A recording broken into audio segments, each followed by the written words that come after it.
Hello అండి, అందరికీ నమస్తే. నేను ఈరోజు మీకు కాకరకాయ పులుసు అయితే చేసి చూపిస్తానండి. ఈ విధంగా కాకరకాయ పులుసు చేస్తే చాలా రుచిగా ఉంటుందండి. అస్సలు చేదు ఉండదు. పిల్లలు కూడా తినడానికి ఇష్టపడతారు.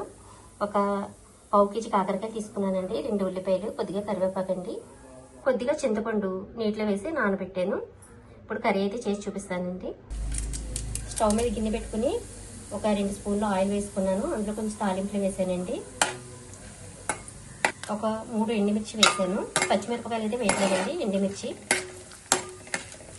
ఈ కొద్దిగా వేగిన తర్వాత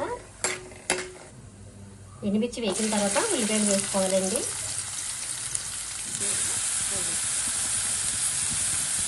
కొద్దిగా ఉప్పు అండి, కల్లుపు వేసుకున్నాను. కొద్దిగా పసుపు,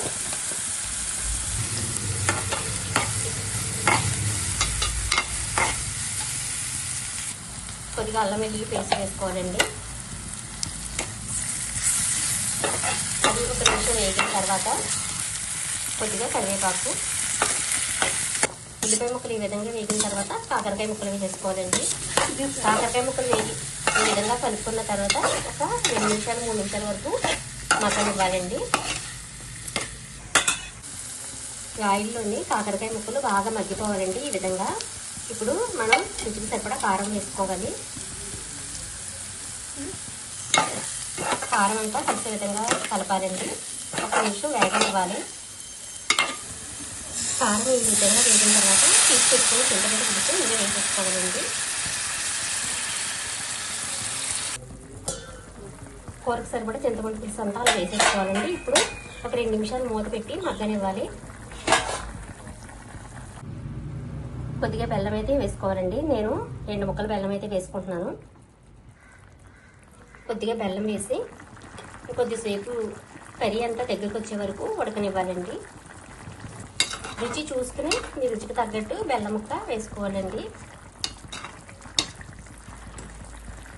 ఇలా మూత పెట్టేసుకుని కొద్దిసేపు కర్రీ అంతా కర్రీ అయితే ఇప్పుడు ఈ విధంగా ఉన్నప్పుడు మీరు కొంచెం బెల్లం కానీ సాల్ట్ కానీ సరిపోయింది చూసుకుని వేసుకోండి. కొద్దిగా దగ్గర కావాలండి, కర్రీ అయితే అయిపోతుంది.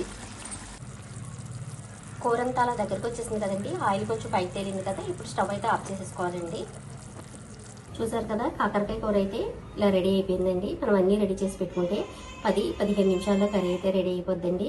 కూర కూడా అస్సలు చేదు ఉండదు. పిల్లలతో సహా చాలా రుచిగా తినేస్తారండి. నేను చెప్పిన విధంగా చేసుకుని టేస్ట్ అయితే చూడండి. చాలా బాగుంటుంది కాకరకాయ కూర. ఇలా వారానికి 2 సార్లు వండుకుంటే మాత్రం చాలా మంచిదండి హెల్త్కి. నా వీడియో కనుక మీకు నచ్చితే లైక్ చేయండి, షేర్ చేయండి, సబ్స్క్రైబ్ చేయండి.